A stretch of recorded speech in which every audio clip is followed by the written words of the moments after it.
Olá, meus amigos, minhas amigas, sejam muito bem-vindos a mais um programa Prova Final, programa realizado na TV Justiça em parceria com a rede LFG de ensino. Meu nome é Alessandro Spielborgs, minha matéria é Direito Tributário e eu estou aqui hoje para falar com vocês um pouquinho mais a respeito dos chamados impostos reguladores. Você vai entender exatamente como funcionam esses impostos reguladores, lembrando especialmente como o nosso programa é dividido. Sendo que, então, nós percebemos que o nosso programa contém exatamente 3 blocos. No primeiro bloco, justamente o tema do dia. O tema do dia de hoje, que eu acabei de comentar com vocês, os chamados impostos reguladores, para que você possa entender que tipo de classificação é essa a respeito dessa espécie tributária. Porque impostos reguladores regulam o quê? Qual é o objetivo? Como que esses tributos podem ser utilizados pelo governo para fomentar uma atividade ou, por outro lado, eventualmente, para afastar uma determinada situação? Exatamente isso que a gente vai conversar hoje no tema do dia. Mas, além disso, você sabe muito bem, nós temos um segundo bloco, o Pergunte ao Professor. Pergunte ao professor que você deve continuar participando, como sempre tem feito. Eu mesmo tenho recebido bastante dúvidas, bastante interessantes nesse sentido. E para que você possa participar, de pronto, eu já falo o e-mail, anota aí, o e-mail é provafinal@aesapar.com. Exatamente no Pergunte ao Professor que eu vou responder a sua dúvida, a dúvida que você encaminhou referente a esse tema do dia de hoje. E no terceiro e último bloco, enfim, o X da questão, para que então você possa perceber como os impostos reguladores costumam ser exigidos em provas, em concursos e também, especialmente, no exame de ordem. Portanto, meus amigos, não saiam daí, o nosso programa só está começando. Prova final, daqui a pouquinho eu volto aqui com vocês para falar um pouquinho mais a respeito dos impostos reguladores.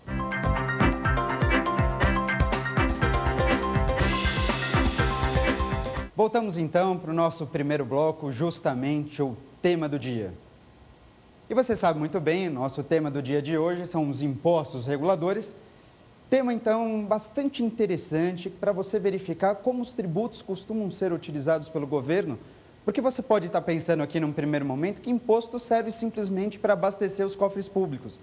De fato, você não está errado em nenhum momento em pensar nessa situação. Entretanto, é possível que os tributos, especialmente os impostos, possam ser utilizados com uma finalidade diferente, com um objetivo diverso do que simplesmente abastecer os cofres públicos. A esse tipo de classificação, quanto à finalidade dos tributos, neste caso, quanto à finalidade dos impostos, nós devemos lembrar então que isso pode acontecer fazendo com que os tributos sejam divididos, classificados em 3 grandes modalidades. E que modalidades são essas? Vamos lá então. Os tributos, neste caso, os impostos, eles podem ser classificados de acordo com um critério bastante interessante. Esse critério é a finalidade dos impostos. Quando você pensa, então, em dividir os impostos conforme a sua finalidade, conforme o seu objetivo, você deve lembrar que isso faz com que os tributos sejam determinados através de 3 grandes características. E quais são essas características? Você tem, então, no primeiro momento, os chamados impostos fiscais, estritamente fiscais, ou então simplesmente a chamada fiscalidade tributária. E quando você está diante de um imposto fiscal, significa dizer que você está observando uma de suas características. Qual característica? A sua finalidade. Quando você observa a finalidade de um imposto e observa que esse imposto estritamente é voltado simplesmente para abastecer os cofres públicos, você costuma dizer, então, que esse imposto é classificado como um imposto fiscal, imposto estritamente fiscal. Um imposto, portanto, que tem por objetivo encher o bolso de dinheiro. Tudo bem? É o objetivo do governo, neste caso, utilizar os impostos, na maior parte das vezes, sem dúvida nenhuma, simplesmente para abastecer os cofres públicos. Entretanto, eu tinha adiantado para vocês que os impostos podem ser utilizados com outros objetivos. Um segundo objetivo bastante interessante é aquele em que o imposto é utilizado com a finalidade de estimular ou desestimular uma determinada atividade. Quando o imposto é utilizado com essa finalidade, uma finalidade de incentivo ou de desestímulo, você então classifica esse imposto não mais como um imposto fiscal, você passa a denominá-lo como um imposto estritamente extrafiscal. E ora, professor, o que vem a ser um imposto extrafiscal? É aquele, então, que tem como principal finalidade, como principal objetivo, não simplesmente abastecer os cofres públicos, mas um imposto extrafiscal tem como objetivo, como já havia adiantado, estimular ou desestimular uma determinada atividade. Isso, então, será um imposto extrafiscal. E, para completar, nós temos também aqueles tributos, ou no caso aqui, os impostos parafiscais. E o que vem a ser exatamente a parafiscalidade? A parafiscalidade se dá quando um determinado tributo ele passa a ser arrecadado por uma pessoa diferente daquela que possui competência. Deu para entender? Olha só, repito aqui, só que em outras palavras, para você entender exatamente o que significa parafiscalidade. Se eu fosse, inclusive, estabelecer um conceito de parafiscalidade, você pode dizer, então, no final das contas, que parafiscalidade nada mais é do que a transferência da titularidade da atividade arrecadatória. Quer que eu repita? Eu vou repetir e só para você. Parafiscalidade, então, é a transferência da titularidade da atividade arrecadatória. E ora, talvez você pense no seguinte sentido, mas como assim transferir a titularidade da atividade de arrecadar o tributo? Talvez você se pergunte nesse momento, mas professor, quem arrecada o tributo não é justamente aquele ente político, aquele ente federado que tem competência para instituir esse tributo? Ora, eu digo, você está coberto de razão, exatamente isso. Quem tem competência tributária é justamente a mesma pessoa que tem condições de arrecadar esse tributo. É justamente aquela pessoa que tem condições não só de legislar sobre o tributo, mas de fiscalizar sua cobrança e, consequentemente, arrecadar esse tributo. Mas isso se dá quando você pensa em competência tributária. O ente político competente, naturalmente, é aquele que tem condições de instituir o tributo através de lei, fiscalizar a cobrança do tributo que ele acabou de instituir e, ao final, condições de, através dessa fiscalização, arrecadar o dinheiro a respeito dos fatos geradores praticados condizentes a esse tributo. Isso é para quem tem competência. Agora, muito cuidado, porque é possível que o ente político ele transfira apenas a atividade administrativa de um tributo. Como assim atividade administrativa? O ente federado, ele naturalmente, o ente político competente, ele tem condições de instituir o tributo através de lei. Ele vai exigir o tributo e esse tributo só pode ser exigido através da publicação de uma lei. Entretanto, pode ser que esse ente federado queira transferir a chamada capacidade tributária ativa.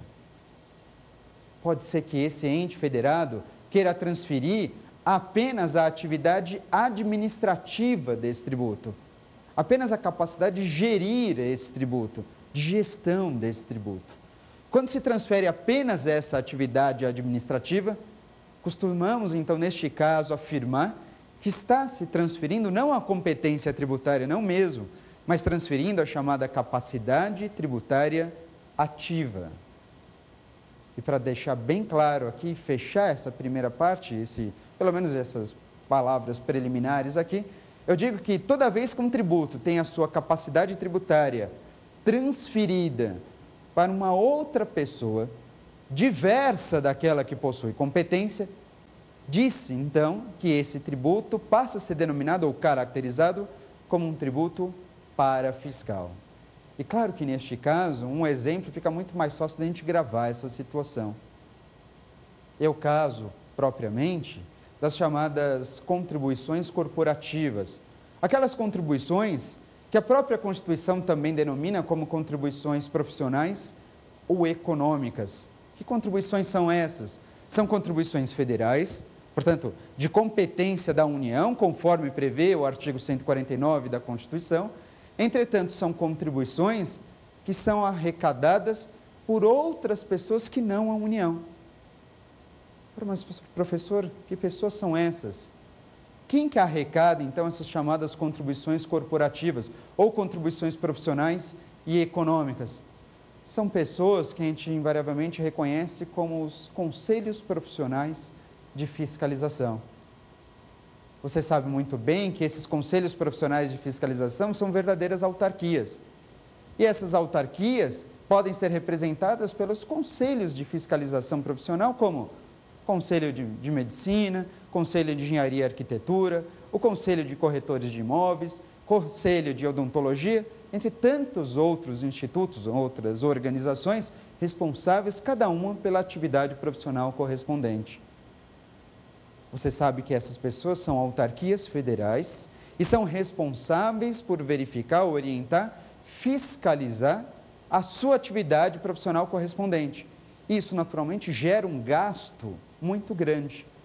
Gasto esse que deve ser custeado através do pagamento de contribuições. E quem que paga contribuições nestes casos? Justamente o profissional da área. Então, vou imaginar que eu seja um dentista, neste caso eu vou pagar uma anuidade para o Conselho de Odontologia. E essa anuidade, ela tem uma natureza de um tributo. Essa anuidade, ela na verdade é uma contribuição profissional. Mas percebe? É uma contribuição profissional de competência da União. Mas quem arrecada? O Conselho de Odontologia. Conselho esse que é uma autarquia. Percebe então que essas contribuições são de competência da União, mas são arrecadadas cada uma pelo Conselho Profissional de Fiscalização correspondente. Quando isso acontece, você então acaba dizendo que essas contribuições podem ser então, digamos, apelidadas de contribuições parafiscais. O nome delas, contribuições corporativas, profissionais ou econômicas. Esse é o nome. Mas e o seu apelido? O seu apelido, ora, são as contribuições parafiscais. Por quê? Porque elas têm a sua atividade arrecadatória transferida para uma outra pessoa, diferente daquela que possui competência, que neste caso seria a União. Ficou claro? Tudo bem, então? Perfeito? Diante dessa situação, então, percebemos, neste caso, a classificação comum que existe a respeito de tributos em geral, quanto à sua finalidade. Eu disse que são 3 e repiso aqui para vocês. A gente tem tributos fiscais, tributos extrafiscais e tributos parafiscais. Nesse nosso encontro de hoje, eu estou me reservando aqui a falar sobre apenas uma dessas qualidades. Eu vou falar um pouquinho então sobre os chamados tributos extrafiscais, ou então, neste caso, como eu tinha intitulado inicialmente, os chamados impostos reguladores. E é isso mesmo que você ouviu falar. Se você estiver pensando, professor, então, um imposto regulador, ele naturalmente corresponde a um tributo extrafiscal? Perfeito. Está absolutamente certo em fazer esse tipo de afirmação, em ter esse tipo de conclusão. Então, os impostos reguladores nada mais são do que gratos exemplos de impostos extrafiscais. Impostos reguladores ou impostos extrafiscais. E, ora, tem sentido. Por quê? Simples, né? Porque os impostos reguladores têm por objetivo, então, estimular ou desestimular uma determinada atividade. Pensa no nome desse imposto, né? Imposto regulador. É um imposto com finalidade regulatória e não arrecadatória. Quais seriam os impostos arrecadatórios? Seriam aqueles, então, denominados como impostos fiscais. Os impostos extrafiscais são os impostos reguladores ou impostos regulatórios. E são sobre esses que a gente precisa observar com um pouquinho mais de cuidado a partir de agora. Bom, esses impostos extrafiscais ou impostos reguladores, eles têm como grandes exemplos, neste caso, ou pelo menos os mais famosos exemplos, alguns impostos de competência da União, alguns impostos, portanto, federais. Entre eles, 4 se destacam: o imposto de importação, o imposto de exportação, o IPI, chamado Imposto sobre Produtos Industrializados, bem como o IOF, nosso Imposto sobre Operações Financeiras. Esses 4 impostos, os impostos reguladores, eles podem ser facilmente observados se eu destacar dentro desses 4 o IPI. Ora, o IPI quantas vezes você não tem observado o IPI na mídia? Eu digo, inclusive, costumo dizer, melhor dizendo aqui, que o IPI, ele é o garoto propaganda da União. Você pode perceber que toda vez, toda hora o IPI está na mídia, seja no jornal, seja na televisão, seja mesmo no rádio, onde vira e mexe, no caso dos automóveis, por exemplo, então produtos da linha branca, material de construção mesmo para móveis, você costuma ouvir então uma loja dizendo, venha aproveitar os últimos dias do IPI reduzido, venha comprar então seu novo automóvel aqui com desconto do IPI. Perceba que esse desconto não é da concessionária, não é da montadora, não é da loja revendedora. Não, esse desconto ele foi atribuído pela União. É um incentivo concedido pela União, justamente para fomentar uma determinada atividade. No caso dos automóveis, fica muito mais fácil de observar para os automóveis, reduz-se então o IPI bastante, de forma então que o preço final desse veículo ele fica bem menor. Então, naturalmente, de acordo com a cilindrada, de acordo com a motorização do carro, o IPI ele tem alíquotas mais altas ou mais baixas. Em alguns casos, especialmente para carros populares, o IPI tem alíquota reduzida a zero. Então, o governo simplesmente retira a arrecadação do IPI, estimulando a compra de automóveis novos. Isso é uma forma, então, do governo regular esse tipo de atividade econômica. Isso deve acontecer de uma forma bastante fácil, com muita maleabilidade por parte do governo. E quando isso acontece, você pode perceber que, especialmente esses impostos, os impostos reguladores, eles têm uma série de outras vantagens. Eles têm uma série de outras peculiaridades, diferente do que acontece com os demais impostos, sejam até mesmo impostos federais, estaduais ou municipais. Que peculiaridades ou particularidades são essas? Invariavelmente, eu digo para você que os impostos reguladores, eles costumam ter a possibilidade de as suas alíquotas serem alteradas, por exemplo, por decreto. É isso mesmo. Os impostos reguladores, justamente em razão da sua finalidade regulatória mesmo, sua finalidade extrafiscal, esses impostos invariavelmente podem ter as suas alíquotas alteradas por decreto. E você vai me dizer, mas professor, mas isso é uma vantagem? De fato que é uma vantagem, porque você deve lembrar que, por regra, os impostos não só podem ser instituídos por lei, como também as suas alíquotas, a rigor, só podem ser variadas, alteradas por lei também. Essa é a regra, esse é o tal do princípio da legalidade. Entretanto, alguns tributos podem ter as suas alíquotas alteradas por decreto. Perceba, não precisa da lei, basta decreto. E os impostos reguladores, justamente esses 4 que eu citei, de fato, podem ter as suas alíquotas modificadas através de um mero decreto presidencial, o que torna, então, a mudança dessas alíquotas muito mais fácil. E ora, eu devo admitir, como se não bastasse, outras peculiaridades vale a pena você lembrar.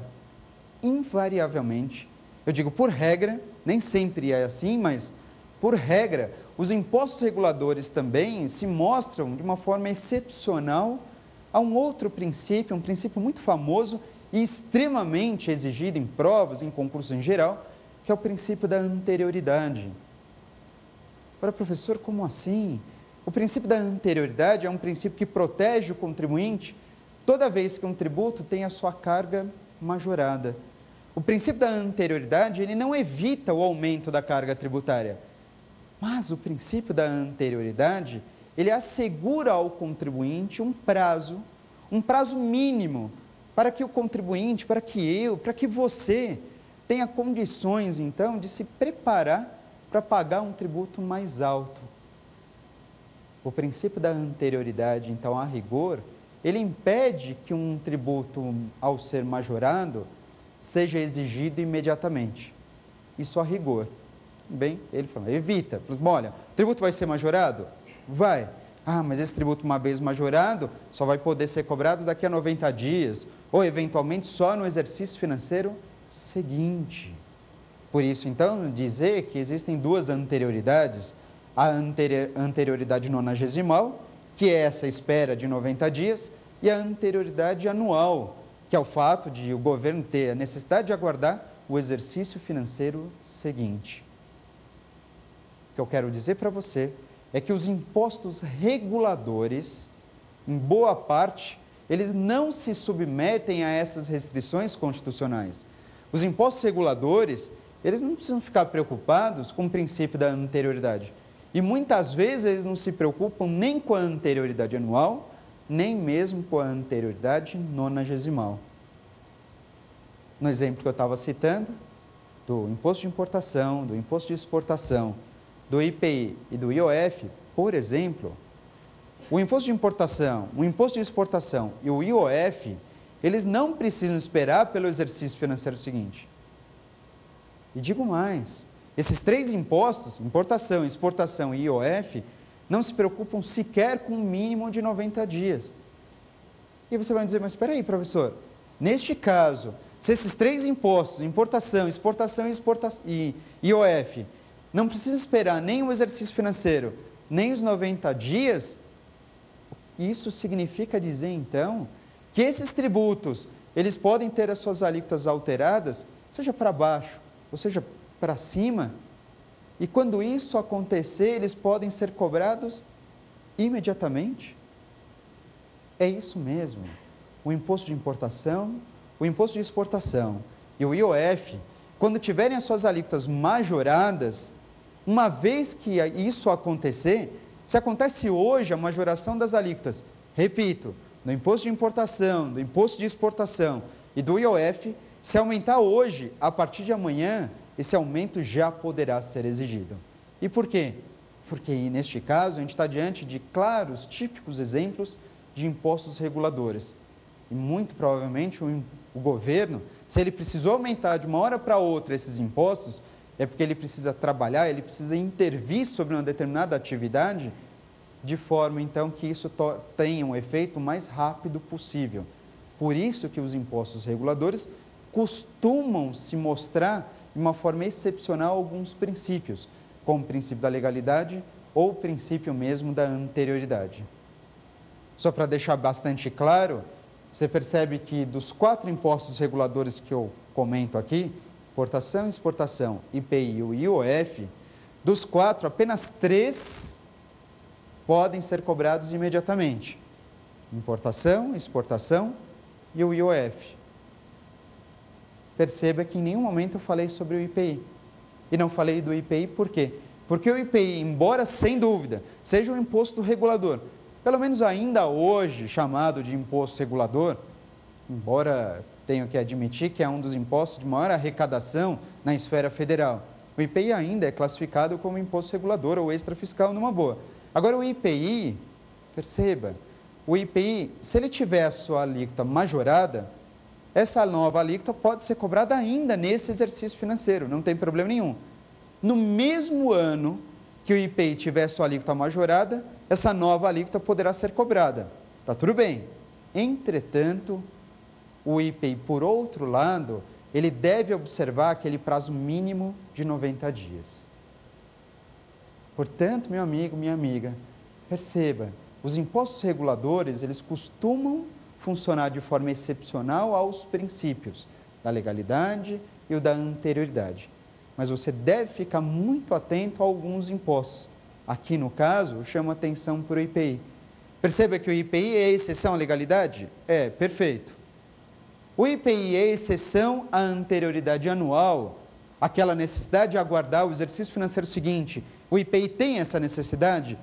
O IPI não. Então, o IPI é exceção à legalidade, porque as suas alíquotas podem ser alteradas por decreto. O que mais? O IPI é exceção à anterioridade anual, porque, de fato, ele não precisa aguardar pelo exercício financeiro seguinte. Entretanto, o IPI não é exceção à chamada anterioridade nonagesimal. O IPI precisa aguardar esse tipo de anterioridade.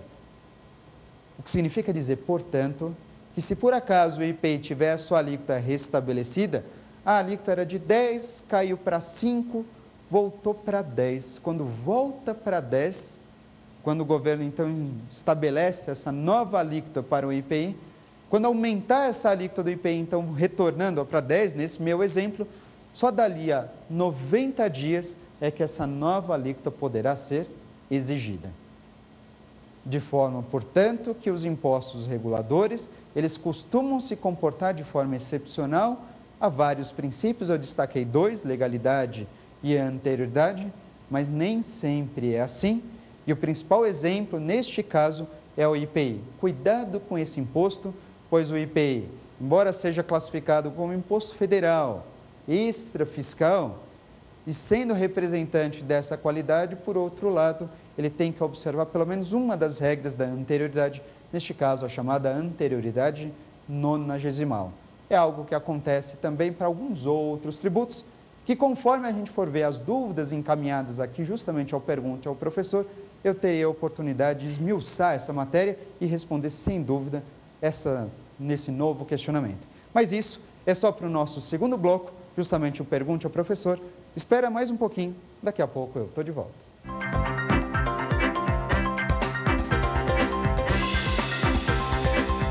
Estou de volta aqui no nosso segundo bloco, justamente o pergunte ao professor. E de pronto, já quero lembrá-lo de você continuar participando desse bloco, encaminhando as suas dúvidas justamente no nosso e-mail, provafinal@aesapar.com. Não deixe de encaminhar suas dúvidas para que então, quem sabe, a sua dúvida se torne então um tema do dia de um próximo programa que eu terei aqui o privilégio de gravar, especialmente voltado para você. Bom, você sabe muito bem como é que funciona o nosso segundo bloco. Em razão das diversas dúvidas que foram encaminhadas, algumas são extremamente interessantes a respeito desse nosso tema do dia e, neste caso, se encaixam em relação aos impostos reguladores e essas dúvidas, então, eu conseguirei responder nesse momento diretamente para você. Portanto, sem mais delongas, vamos já para a nossa primeira pergunta. Acompanhe comigo. Se o ITR estiver sendo cobrado pelo município, ele é o imposto regulador?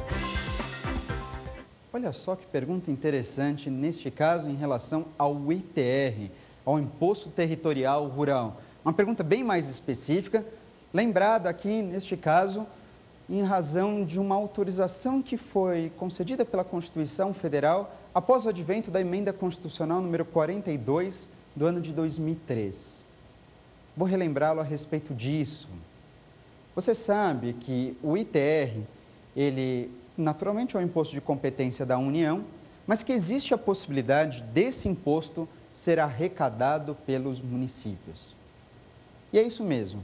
O que eu estou falando é algo disposto no artigo 153, lá no parágrafo 4º da Constituição Federal, dizendo que, escuta, olha só, o município, que não tem nada que ver com o ITR, porque não tem competência para instituir esse imposto, por outro lado, o município tem a possibilidade, e é isso mesmo, friso, a possibilidade do município, então, arrecadar esse imposto. Existe uma opção determinada pela Constituição Federal para que um município fique com a totalidade da arrecadação do ITR. Isso vai dizer, mas professor, quando isso acontece, então você está me dizendo que esse imposto claramente federal, que é o ITR, o Imposto Territorial Rural, ele pode ser arrecadado pelos municípios? Mas não seria a União o ente político competente para arrecadar? Peraí, vamos com calma. De fato, a União é o ente político que tem competência para instituir o ITR. E, por consequência, é a União que deve fiscalizá-lo e arrecadá-lo também. Perfeito, essa é a regra. Você está absolutamente correto nesse sentido. Entretanto, como eu havia adiantado, após o advento da emenda 42 do ano de 2003, existe a possibilidade hoje do ITR ser arrecadado pelos municípios. Claro que neste caso os municípios devem fazer essa opção. Eles não são obrigados a arrecadar o ITR. O município, se quiser, ele faz um requerimento junto à União, dizendo, olha, União, estou a fim de arrecadar o ITR. Feito. Eles selam, então, um acordo, neste caso, um convênio, em que a fiscalização, a atividade fiscalizatória, bem como a atividade arrecadatória, é transferida para os municípios. Caso este, então, perceba em que em nenhum momento a União está transferindo competência, não mesmo. Afinal de contas, a competência é indelegável, é intransferível. Neste caso, a União está transferindo aos municípios apenas a chamada capacidade tributária ativa. E, ora, você deve bem lembrar que quando se transfere a capacidade tributária ativa, ou em outras palavras, quando o município passa a arrecadar um tributo que não é originariamente de sua competência, ou melhor, quando o ITR passa a ser arrecadado por uma pessoa diversa daquela que possui competência, neste caso o ITR passa a ser denominado como que imposto? Como imposto fiscal, extrafiscal ou parafiscal? Isso mesmo, como imposto parafiscal. Neste caso, sobressai a característica do ITR como imposto parafiscal. Embora eu queira lembrá-lo de que o ITR, ainda que ele seja arrecadado pelos municípios, classificando então como imposto parafiscal, isso, por outro lado, não afasta a sua qualidade de hoje em dia ser utilizado como imposto para desestimular a manutenção de propriedades improdutivas. Professor, o que você está querendo dizer com tudo isso? Então, é simples, na verdade. O ITR, ele, por regra, atualmente, é um imposto extrafiscal. O ITR é, sim, um imposto regulador também. De acordo com a Constituição Federal, o ITR é utilizado para desestimular a manutenção de propriedades improdutivas. Perfeito? Segura essa situação. Agora, olha só, isso, por outro lado, em nenhum momento impede que esse ITR passe a ser arrecadado pelos municípios, classificando como imposto parafiscal. O que eu quero dizer com tudo isso é que o município ele pode passar a arrecadar o ITR e o ITR permanecerá com a sua finalidade regulatória. Portanto, o fato do ITR ser arrecadado pelo município, por outro lado, não afasta a sua qualidade de ser um imposto regulador, com o objetivo, portanto, de desestimular a manutenção de propriedades improdutivas. Ficou claro? Vamos partir, portanto, para a nossa segunda pergunta? Acompanha comigo. Imposto regulador significa imposto seletivo? Olha só, uma pergunta bastante objetiva neste caso, mas muito interessante de ser trabalhada aqui por nós. Escuta, será que o imposto regulador ele não significa dizer, então, que é um imposto seletivo? Eu simplesmente repeti a pergunta aqui, mas só para tornar mais claro e mostrar para você o seguinte, cuidado com isso. Um imposto regulador é um imposto extrafiscal. Perfeito. Neste caso, são palavras sinônimas. Imposto regulador ou imposto extrafiscal. Isso você pode usar sem medo de errar, com a mesma característica, com a mesma qualidade. Só que, por outro lado, nem sempre um imposto regulador será necessariamente um imposto seletivo ou com alíquotas seletivas. É claro, para explicar isso com um pouquinho mais de qualidade, é preciso lembrar o que são alíquotas seletivas, o que corresponde a esse princípio da seletividade. Quando você fala em tributos com alíquotas seletivas ou seletividade de alíquotas, isso significa dizer que alguns tributos podem ter as suas alíquotas variadas, podem ter as suas alíquotas alteradas, podem ter as suas alíquotas selecionadas de acordo com algum critério estabelecido pela Constituição Federal. E isso acontece especialmente num imposto que eu havia chamado a atenção para ele, justamente o IPI. O IPI, você pode ter certeza, ele também é chamado de imposto seletivo. Mas o IPI é um imposto seletivo porque ele é extrafiscal? Não necessariamente. O IPI é um imposto seletivo porque a Constituição Federal se preocupou em autorizar a alteração de alíquotas para esse imposto em razão de algum critério, por ela mesma, estabelecido.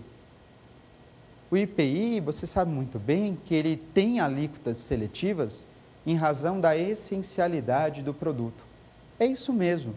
Quanto mais essencial for um produto, quanto mais essencial, mais básico for um produto, menor será a sua alíquota. E a via inversa também funciona. Quanto menos essencial for um produto, menos essencial, portanto, quanto mais supérfluo for um produto, maior será a alíquota fixada. Neste caso, então, é fácil de você pensar aqui em produtos, por exemplo, pertencentes à cesta básica. O nome já diz, né? Cesta básica. São produtos básicos, produtos essenciais, portanto, a alíquota tem que ser pequenininha. Agora, por outro lado, se você imaginar, por exemplo, cigarro. E aí? Cigarro, absolutamente nada de essencial. Bom, cigarro não é nada de essencial. Como é que fica a alíquota do IPI, neste caso, sobre esse tipo de produto? Explode essa alíquota. Só para vocês terem uma ideia, bom, exatamente eu não sei o preço do cigarro, enfim, eu não fumo, mas pensa no seguinte, cigarro, qual é a alíquota do IPI sobre a industrialização do tabaco para o produto final, cigarro? Você tem uma ideia? De acordo com uma tabela de incidência do Imposto sobre Produtos Industrializados, essa alíquota do IPI sobre o cigarro ultrapassa 300%, mais que 300%. Naturalmente está se aplicando aqui claramente o princípio da seletividade. Um produto, portanto, supérfluo, onde então o governo tem a possibilidade de jogar uma alíquota lá em cima. Portanto, o que eu quero lembrar é o seguinte, se você fuma, meu amigo, você fuma tributo, até a última ponta, sem dúvida nenhuma. Quem fuma, fuma tributo. Portanto, aquela história do Ministério da Saúde adverte, nicotina faz mal à saúde, está certo. Mas mais certo seria dizer que o tributo que você ingere que faz muito mais mal à saúde. Estou para dizer aqui para vocês que a nicotina perto do tributo é até vitamina, meu amigo. Tendo em vista a alta carga tributária que existe sobre alguns produtos. Poderia trazer arma de fogo, bebidas alcoólicas, também as alíquotas do IPI sobre esses produtos são lá em cima. Portanto, só para esclarecer, um imposto regulador não necessariamente é um imposto seletivo. Por exemplo, o imposto de importação e o imposto de exportação. Eu não tinha aqui enquadrado no time de tributos ou de impostos reguladores? Imposto de importação e imposto de exportação são tributos reguladores. O IOF são tributos, é tributo também regulador. Só que o imposto de importação, o imposto de exportação ou mesmo o IOF não são impostos com alíquotas seletivas. Esses, imposto de importação, exportação e IOF, não têm as suas alíquotas variadas, selecionadas, de acordo, por exemplo, com a essencialidade do produto. Portanto, falar que um imposto é regulador, muitas vezes ele pode ser adicionado com a característica da seletividade, mas não necessariamente. Correto apenas é afirmar que o imposto regulador também é conhecido como imposto extrafiscal. Perfeito? Portanto, essa foi a nossa segunda pergunta. Vamos partir para a próxima dúvida? Acompanha comigo. Como funciona o IPTU regulador? IPTU regulador.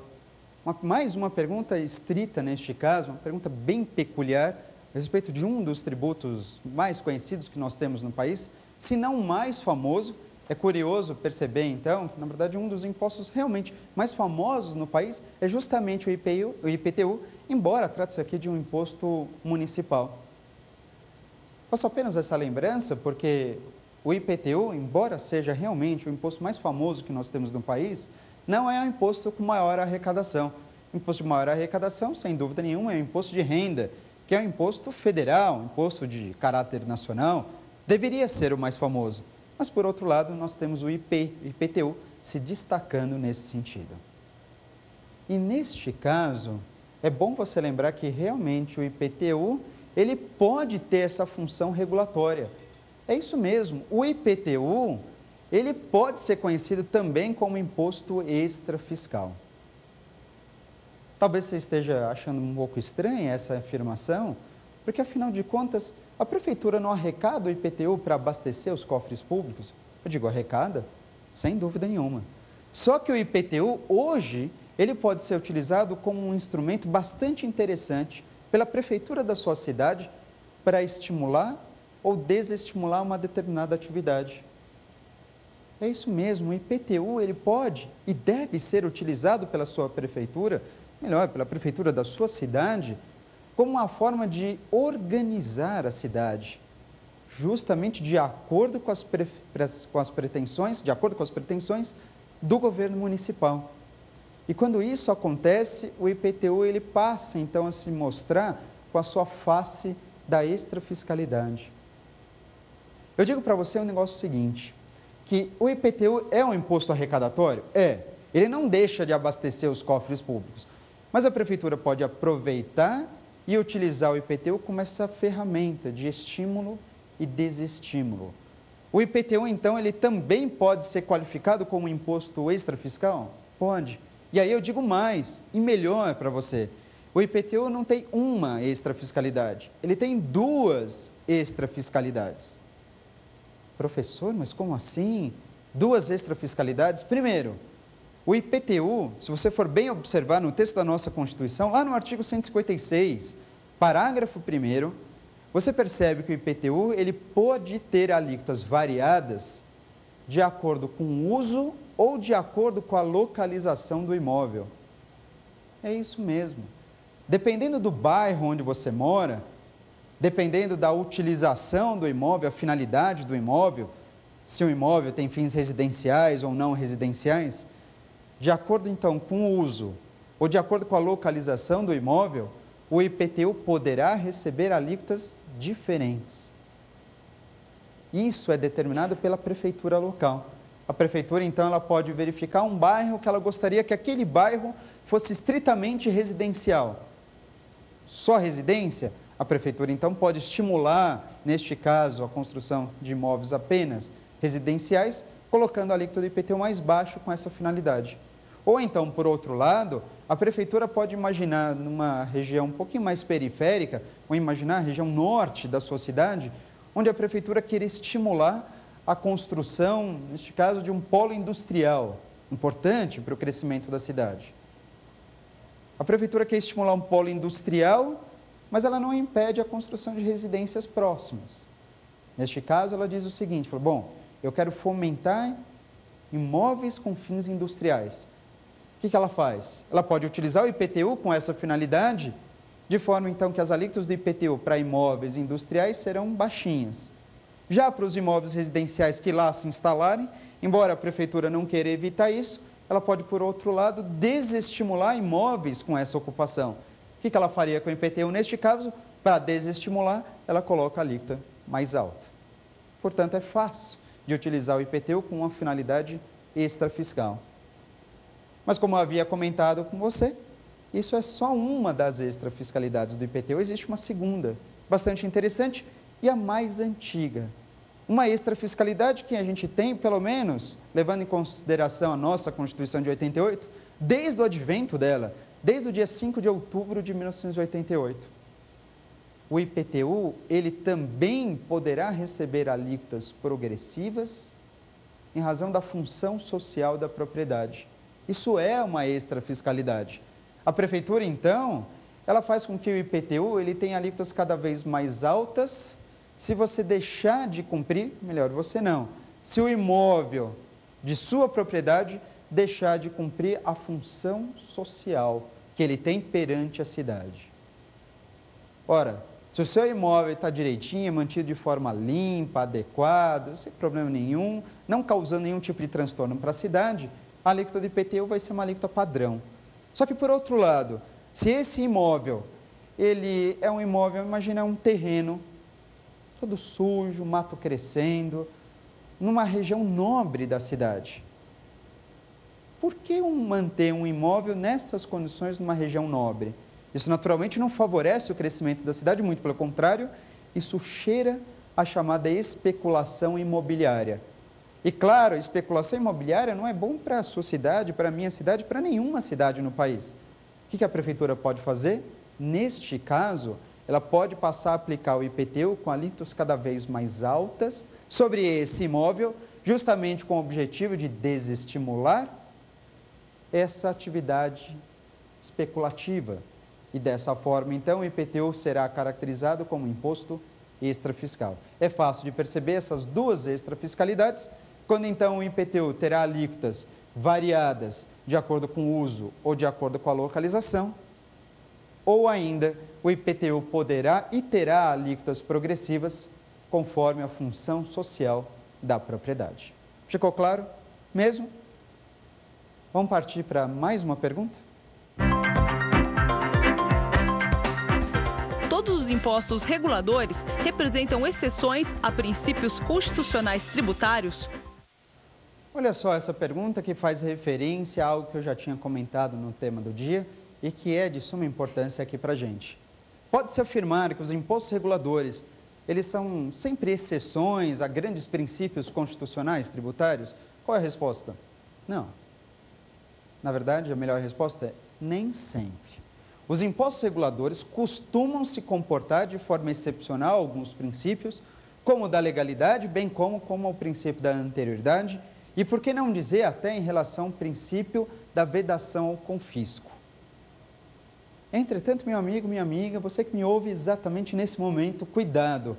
Nem todos os impostos reguladores são exceções à legalidade ou exceção à anterioridade. Eu vou dar um exemplo bem claro aqui para você, um outro exemplo para ser trabalhado em relação a essa pergunta. Pensa no ITR, o Imposto Territorial Rural.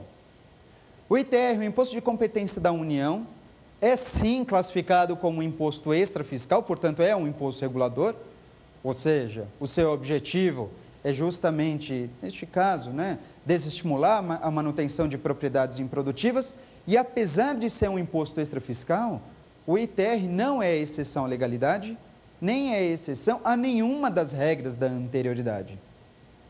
Portanto, perceba, um imposto, ele não precisa, para ser extrafiscal, para ser regulador, ele não precisa ser exceção a princípios constitucionais tributários. Ele pode ser o que potencializa essa sua característica, mas não necessariamente ele precisa ser exceção para ser classificado como um imposto regulador. Ficou claro? Vamos partir para a nossa quinta e última pergunta? Existem outras classificações para os impostos?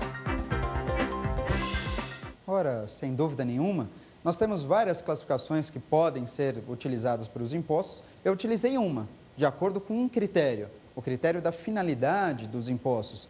Seu objetivo é arrecadatório, seu objetivo não é arrecadatório, e por aí vai.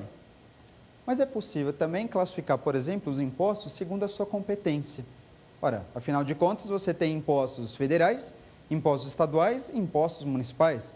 É uma classificação, inclusive, utilizada pelo texto da Constituição Federal. Bom, de acordo com a competência. É uma outra classificação quando você diz que existem 3 tipos de impostos: federais, estaduais ou municipais.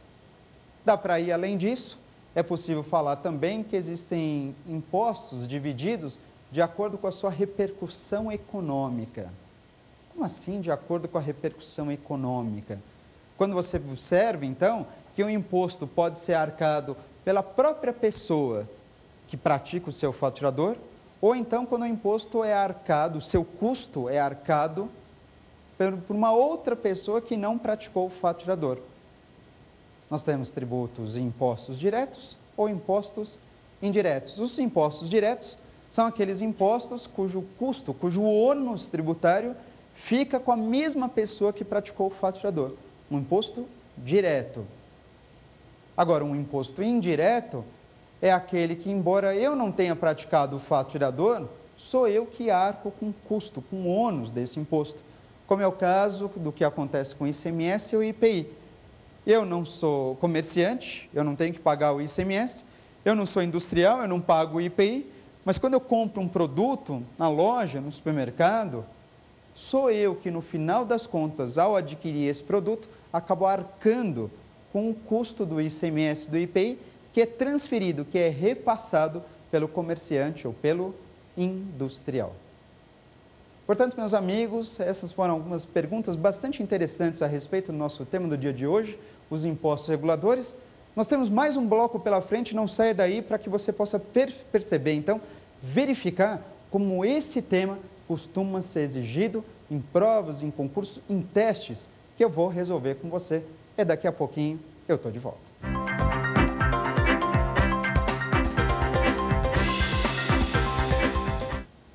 Voltamos então, meus amigos, para o nosso terceiro e último bloco, justamente o X da questão, para que então a gente possa avaliar como esse tema dos impostos reguladores pode e costuma ser exigido, com algumas perguntinhas bem interessantes aqui em provas, em concursos e também para o exame da ordem.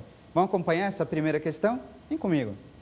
Primeira questão diz assim: o imposto previsto sobre produtos industrializados, letra A, não poderá ser cobrado no mesmo exercício financeiro em que haja sido publicada a lei que os instituiu ou aumentou. Letra B, será cumulativo, não havendo compensação nas operações efetuadas pelo contribuinte. Letra C, incidirá, dentre outras hipóteses, sobre produtos industrializados que forem destinados ao exterior. Ou letra D, será seletivo em função da essencialidade do produto, havendo dispositivo constitucional neste sentido. O que você acha dessa questão referente ao IPI? Uma pergunta um pouquinho mais específica sobre o IPI, um dos grandes impostos aqui que acabam sendo classificados como impostos reguladores também. Bom, você lembra neste caso que o IPI é um imposto que sim pode ser cobrado no mesmo exercício, contado da lei que instituiu ou majorou. Ele só precisa observar os 90 dias, mas no mesmo exercício não tem problema nenhum. Além disso, você lembra que o IPI, neste caso, ele também é caracterizado com outro princípio, que não foi o objetivo aqui nesse nosso encontro, mas é o princípio da não cumulatividade. Então, o IPI, na realidade, é um imposto não cumulativo. Aqui a alternativa diz que é um imposto cumulativo, não é verdade.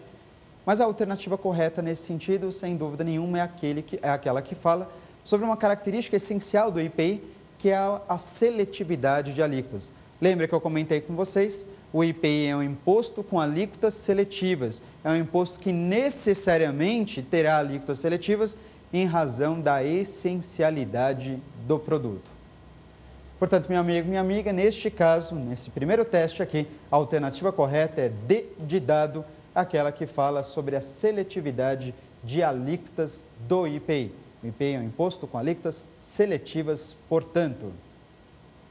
Bom, sendo assim, respondida a primeira questão, vamos partir para o segundo teste? Acompanha comigo? Segundo teste.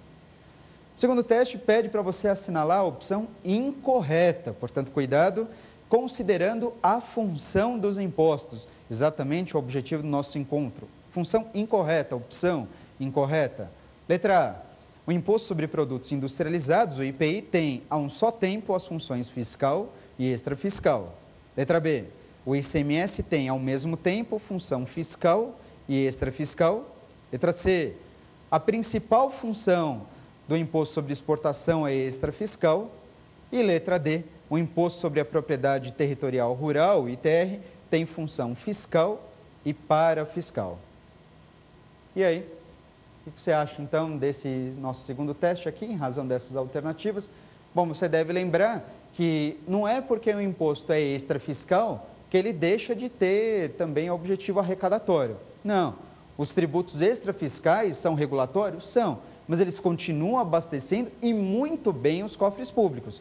Portanto, os impostos extrafiscais, eles, de certa forma, são também impostos fiscais. Perfeito. Sem problema nenhum.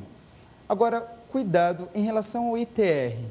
O ITR, ele é um imposto fiscal ou extrafiscal? Hoje, eminentemente, o ITR é um imposto extrafiscal. O grande objetivo do ITR, segundo a determinação constitucional, é justamente desestimular a manutenção de propriedades improdutivas. E eu pergunto, ele é extrafiscal, mas sendo extrafiscal, uma vez que ele passa a ser arrecadado pelos municípios, algo que eu comentei, ele deixa de ser extrafiscal? Não. Então, o ITR, cuidado, ele é extrafiscal e parafiscal. Ele não é fiscal e parafiscal. O ITR, hoje em dia, é um imposto extrafiscal e pode ser parafiscal também, a partir do momento que os municípios passam a arrecadar e ficar com a totalidade dessa arrecadação. Portanto, meus amigos, neste caso, a alternativa correta, sem dúvida nenhuma, é a alternativa D de dado, ou melhor, a alternativa que não responde de forma adequada às determinações constitucionais hoje, seria a alternativa letra D, e o teste pede justamente para você afirmar, indicar a alternativa incorreta. Portanto, meus amigos, neste caso, nós estamos encerrando mais um programa Prova Final. Foi um prazer ter a companhia de todos vocês. pode me procurar qualquer dúvida, mande um e-mail para cá, ou então me procure pelo Facebook ou mesmo no Twitter, @AleiSpielborgs, ou então no Facebook pelo meu nome, Alessandro Spielborgs. Portanto, meus amigos, muito obrigado pela participação. A gente se vê. Até mais. Tchau, tchau.